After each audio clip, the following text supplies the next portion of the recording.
โอเคအားလုံးပဲမင်္ဂလာပါကျွန်တော်ဒီဗီဒီယိုလေးမှာကျွန်တော်ဘာကြောင့်ပြောပြမလဲဆိုရင်ဒီကျွန်တော်ဒီမှာဒါမျိုးဒီယူနီရဲ့အောက်ကဒီခုံလေးရှိပါတော့ဒါယူနီကိုကျွန်တော်တို့ SC ယူနီရဲ့အောက်မှာဒါမျိုးခုံလေးရှိပါတယ်ဒီယူနီကခုံလေးပေါ့နော်ရှင်းပြန်ဒါ black ခုံလေးပေါ့နော်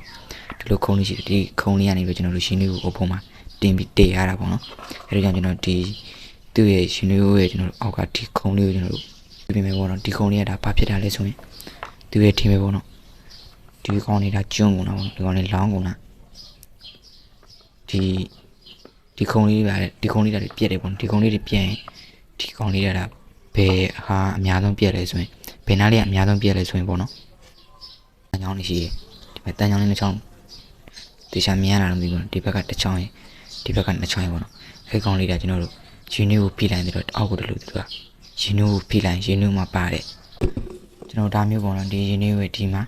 ဒီမှာတန်ချောင်းလေးနှစ်ချောင်းရှိပါတော့ဒီတန်အဝိုင်းလေးပေါ့နော်ဒီဘက်ကတဝိုင်းဒီဘက်ကတဝိုင်းနောက်ဝိုင်းရှိပါတယ်ဒီတန်ဝိုင်းလေးနောက်ဝိုင်းကိုကျွန်တော်တို့တွားပြီးထိမှာပေါ့နော်ဒီတန်ဝိုင်းလေးတဝိုင်းဒီဘက်ကကျွန်တော်တန်ချောင်းတစ်ချောင်းနဲ့ထိမှာပေါ့နော်ဒီအပြင်ဘက်ကတန်ဝိုင်းလေးကိုဒီအပြင်ဘက်ကတန်ချောင်းလေးနဲ့ထိမယ်ဒီအတွင်းထဲကတန်ဝိုင်းလေးကိုကြတော့ဒီအတွင်းထဲကတန်ဝိုင်းလေးကြကျွန်တော်တို့ဒီအတွင်းထဲကဒီတန်ချောင်းနဲ့ထိမယ်ပေါ့နော်အဲ့တိုင်းလှုပ်လို့လေပေါ့နော်ကျွန်တော်တို့ဒီကောင်လေးကဒါဘာလဲဆိုရင်ဒီတိုးလေးကနေလာတဲ့ layer စစ်ကိုဒီကနေပြီးဒီ layer line နဲ့ neutral ဆိုပြီးဒီ layer စစ်လာမယ်ပေါ့နော်ဒီ line နဲ့ neutral ဆိုပြီးလာမယ်အဲ့က line နဲ့ neutral ကဒီတန်ချောင်းလေးကိုရောက်မယ်ပေါ့နော်ဒီတန်ချောင်းလေးကနေမှကျွန်တော်တို့ဒီအိုးရဲ့ဒီကောင်လေးကနေပြီးတော့ဒီအိုးလေးကိုကျွန်တော်ပြန်ဝင်မှာပေါ့နော်ဒီတန်ချောင်းလေးနဲ့ကျွန်တော်ဒီကောင်လေးနဲ့ထင်းသူတို့ layer စစ်ကူးသွားမယ်ပေါ့နော် layer စစ်ကူးရင်ကျွန်တော်တို့ဟေးဒီကလာတဲ့ line နဲ့ neutral ကဒီတန်ချောင်းလေးရောက်မယ်ဒီတန်ချောင်းလေးနဲ့သူကဒီကောင်လေးနဲ့ထိတဲ့အတွက်ကြောင့်ကျွန်တော်တို့ဒီ unit object ဒီတန်ဝိုင်းလေးနဲ့ထိတဲ့အတွက်ကြောင့်ဒီတန်ဝိုင်းလေးကနေပြီးတော့ unit ကိုကျွန်တော် line နဲ့ neutral ဝင်မယ်ပေါ့နော်ကျွန်တော်ဒီ EC လေးစစ်ဝင်မယ်ပေါ့နော်ကျွန်တော်တို့ black ခွန်လာတဲ့ layer စစ်ဝင်မယ်ပေါ့နော်ကျွန်တော်အဲ့တိုင်းလုပ်လို့ပါတယ်များသောအားဖြင့်ကျွန်တော်တို့ဒီ unit ကိုမကောင်းဘူးဆိုရင်ကျွန်တော်တို့ဒီ unit ကိုမကောင်းတာလားခုံမကောင်းတာလားဆိုကျွန်တော်စမ်းတက်နေတဲ့လွယ်တယ်ပေါ့နော်ကျွန်တော်တို့ဒီဘယ်လိုစမ်းမလဲဆိုရင်ဒီအခြား unit ကိုတစ်လုံးနဲ့ပေါ့နော်စမ်းနေရတော့အများကြီးရှိပေါ့နော်ကျွန်တော် predictor data လိုကူတဲ့နည်းလမ်းတစ်ခုပြောပြမယ်ဆိုရင်အခြား unit ကိုနဲ့ကျွန်တော်တို့ပြောင်းပြီးစမ်းကြည့်ပေါ့နော်ခုံပေါ့နော်ခုံပြောင်းပြီးစမ်းကြည့်အိုးမကောင်းဆိုတဲ့ဒါမျိုးခုံအခြားအိုးနဲ့အခြားအိုးကခုံနဲ့ပြောင်းပြီးစမ်းကြည့်ပေါ့နော်ပြီးကျွန်တော်တို့ဒီလိုပဲပြောလိုက်မယ်ပေါ့နော်ဒီစမ်းနေကြတာအများကြီးရှိပေါ့နော်အထူးဖြင့်ကျွန်တော်တို့ရှိမှာဒါမျိုးကျွန်တော်တို့ဒီ listen meter နဲ့စမ်းလို့ရတယ်ပေါ့နော်ဒီကောင်လေးနဲ့ဒါမျိုးစမ်းနေလို့ကျွန်တော်နောက်လာမယ့်ဗီဒီယိုမှာကျွန်တော်တင်ပေးမယ်ပေါ့နော်အဲ့တော့ကြောင့်ဒါမျိုး listen နဲ့ပတ်သက်တဲ့ဗီဒီယိုရှိတဲ့ဗီဒီယိုတွေကြည့်ရင်ကျွန်တော် channel လေးကို subscribe ပေးခဲ့ပါ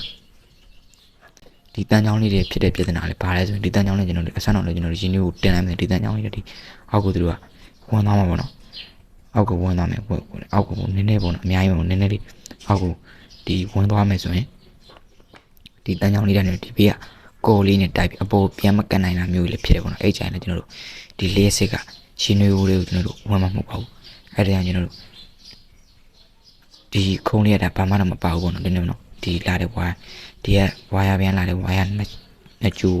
ဒီတန်ချောင်းလေးတစ်ကျိုးစီကိုထည့်ပေးထားပါတော့ကိုဆန္ဒကျွန်တော်ပြောတဲ့ဒီတန်ချောင်းလေးကအိမ်မှာအောက်ကိုဝတ်သွားမယ်ဆိုရင်ကျွန်တော်တို့ဒီတန်ချောင်းလေးတွေကနေပြီးတော့ဒီအပေါ်ကိုပြန်မကန်လာတော့ကျွန်တော်တို့ယူနီကိုတက်လိုက်တာနဲ့ဒီတန်ချောင်းကနှစ်ချောင်းလုံးညာသွားရင်ဒီတစ်ချောင်းကလွတ်တယ်ပေါ့နော်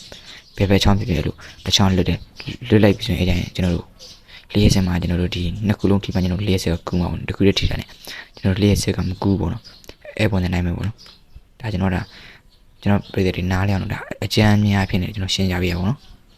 โอเคအဲ့ဒါကျွန်တော်တို့ဒီတန်ချောင်းလေးတော့အဲ့လိုပြဿနာမျိုးဖြစ်လာရင်ဒီတန်ချောင်းလေးကျွန်တော်အပေါ်တူလေးတိုင်းမလို့နေပေါ့နော်နည်းနည်းလေးဆွဲလမ်းပေးလိုက်ပေါ့နော်အဲ့လိုနည်းနည်းလေးဆွဲလမ်းပေးလိုက်ပါโอเคအဲ့လိုနည်းနည်းလေးဆွဲလမ်းပေးလိုက်ပေါ့နော်ဒီရှင်တွေကဒါအဲ့လိုတန်ချောင်းလေးဖြစ်တဲ့ပြဿနာမဟုတ်ဘူးဒီရင်တွေကိုပြဿနာဒီခေါင်းကျွန်းသွားပြဿနာပေါ့နော်ဒီခေါင်းလေးကလောင်သွားတာဒီခေါင်းလေးကဘာဖြစ်လို့လောင်တာလဲဆိုကျွန်တော်အထင်ခုန်နေပါတယ်ကျွန်တော်တို့တင်းတင်းကြပ်ကြပ်မထိုးဘူးနော်ဒီဝင်ုံလေးထိုးတဲ့အတွက်ကြောင့်အဲ့ဒါကြောင့်ကျွန်တော်တို့လောင်သွားတာလို့ပဲကျွန်တော်ထင်နေပါတော့ဒါပေမဲ့သူအခမ်းမသိလို့ဖြစ်တတ်ပါတယ်အဲ့ဒါကြောင့်ကျွန်တော်ဒီကနေပြီးဖြတ်လိုက်မယ်ပေါ့နော်ဒီခေါင်းလေးကျွန်တော်ဖြတ်လိုက်မယ်ဖြတ်ပြီးတော့ကျွန်တော်တို့ဒါမျိုးကောင်းနဲ့ပြန်ပြီးအစားသွင်းမယ်ပေါ့နော်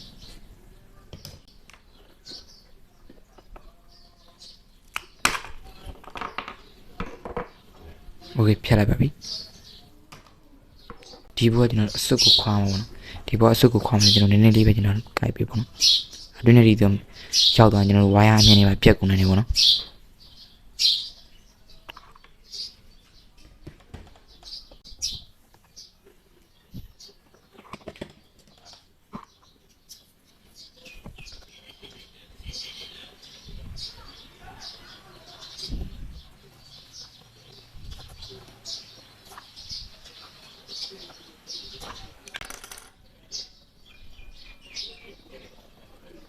ဒီတိုင်းဖြတ်လိုက်မှာပေါ့နော်ဒီပရိယာလေးနဲ့လိပြပြီဒီကောင်းလေးကျွန်တော်တော့ထီစီနေပေါ့နော်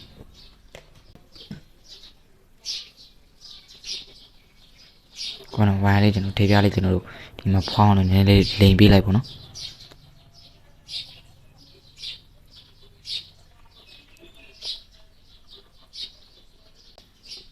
ဒီပလက်ကောင်းလေးပါဒီပလ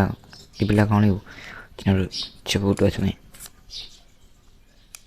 ဒါမျိုးကြောက်လက်တစ်ချောင်းလုံးမှာပေါ့နော်ဒီကြောက်လေးနဲ့ဒီသူ့မှာနက်ကလေးလုံးပဲပါတယ်အဲ့နက်ကလေးကျွန်တော်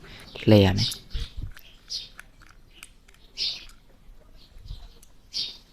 โอเคဒီနက်ကလေးတော့မပြောင်းစီနေပါနော်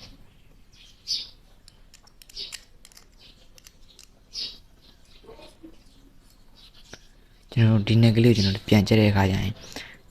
ကျွန်တော်တို့ line နေပါပြုံးနေလို့ထင်တယ်ပေါ့နော်ဒီကြက်မြောက်လို့ထင်ရင်ကျွန်တော်တို့ဒီသူ့ရဲ့နောက်မှာဒီကောင်းလေးပြုတ်ကြနေလို့ပါဒီမှာလည်းဒါနက်ပိတ်ကလေးပေါ့နော်ဒီပိတ်ကလေးကျွန်တော်တို့ဒီဒါမျိုးချွတ်ရတဲ့အခါမျိုးမှာတလို့အောက်ကျရင်ပြုတ်ကြနေတယ်ပေါ့နော်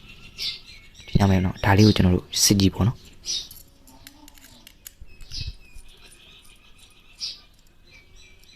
ခွေ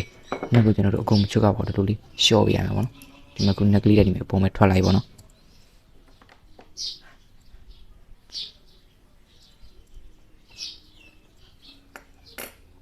ဒီကနေကျွန်တော်နည်းနည်းတော့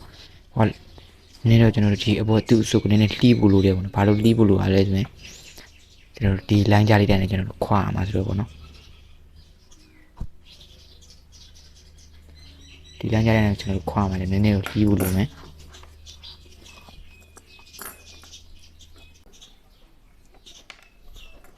ရရောနော်ကျွန်တော်ဒီ wire စားလေးကျွန်တော်နည်းနည်းလုံးပေးလိုက်ပါ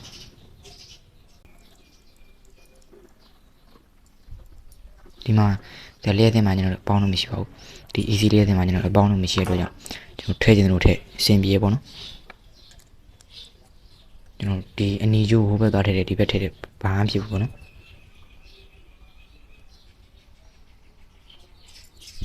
ကြာကျွန်တော်ဝါယာလေးကျွန်တော်တို့ပြန်မထောင်းကျွန်တော်မြင်းမြင်းလေးကျက်ပြလိုက်ပေါ့နော်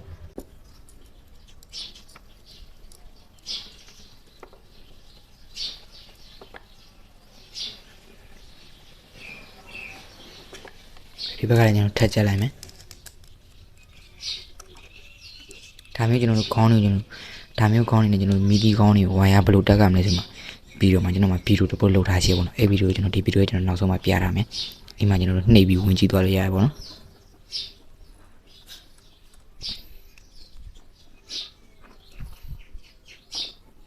ကဲကျွန်တော်ဝါယာလေးနည်းနည်းလေးဆွဲကြည့်ပေါ့တားကြုံဆွဲပါနဲ့နည်းနည်းလေးဆွဲကြည့်ပါမပြုတ်နိုင်တော့ဘူးဆိုရင်ကျွန်တော်တို့ထပ်မကြက်တော့နဲ့ပေါ့နော်ကျွန်တော်လည်းပြန်တက်လိုက်တော့မယ်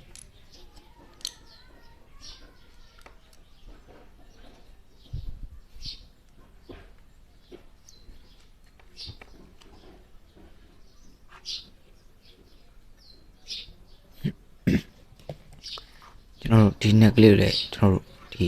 ခွားကြီးပေါ့နော်ကျွန်တော်မပြုတ်နိုင်တော့ဆိုရင်ထပ်မကြက်တော့နဲ့ပေါ့နော်တားရီအတင်းကြက်ကြတော့မလို့နည်းနည်းလေးချက်ပင်ရတယ်ကျွန်တော်ထိုးဆန်းကြီးပေါ့နော်ပြီးသွားပြီပေါ့နော်ဒီကောင်လေးကတော့တော့ရမှာပေါ့ကျွန်တော်တင်ကြည့်လိုက်ပါမယ်ကျွန်တော်ဒီမီလီကြည့်တာဒီနေ့ကျွန်တော်ခလုတ်ဖွင့်လိုက်မယ်โอเคမီလီလာပြီပေါ့နော်မီလီလာပဲပြန်ပေးလိုက်မယ်ကျွန်တော်ပြန်ဖွင့်လိုက်မယ်ကျွန်တော်ပြချကြားလို့မရဘူးပေါ့နော်โอเคဖွင့်လိုက်ရင်ကျွန်တော်လာမယ်ခလုတ်ကိုတင်လိုက်မယ်ပေါ့နော်ခလုတ်တင်လိုက်တော့ဒီမီလီလင်းလိုက်ပေါ့နော်ပြန်မေးလိုက်မယ်ဒါဆိုရင်ဒါမီးရမှိတ်နေပေါ့နော်ကျွန်တော်ခလုတ်ချလိုက်ရင်မီးရတန်းမေးသွားမယ်ခုလိုမျိုးခလုတ်တင်လိုက်ရင်မီးရတန်းလာမယ်ပေါ့နော် Okay ရိုက်ပါတော့ Okay ရိုက်ပါတော့ဒါမျိုးဒီဗီဒီယိုလေးကျွန်တော်ပြည့်တဲ့အသေးညာဘူးတူတော့တစုံတစ်ခုရိုက်ရည်တယ်ဒီဗီဒီယိုလေးကိုကျွန်တော် like ပေးခဲ့ပါပြီးတော့စတော့နိုင်မယ်ဒါမျိုးလက်စင်းနဲ့ပတ်သက်တဲ့ဗီဒီယိုရရှိတဲ့ဗီဒီယိုဒီကြည့်ရင်ကျွန်တော် channel လေးကို subscribe လုပ်ခဲ့ပါကျွန်တော်ဒီဗီဒီယိုကျွန်တော်ဒီမှာပဲဆုံးသက်မယ်ပေါ့နော်ချီနိုကလေးကောင်းသွားပြီဆိုတော့အကုန်ဆင်ပြေသွားပြီပေါ့နော် Okay အားလုံးပဲမင်္ဂလာရှိတော့နေ့လေးဖြစ်ပါစေ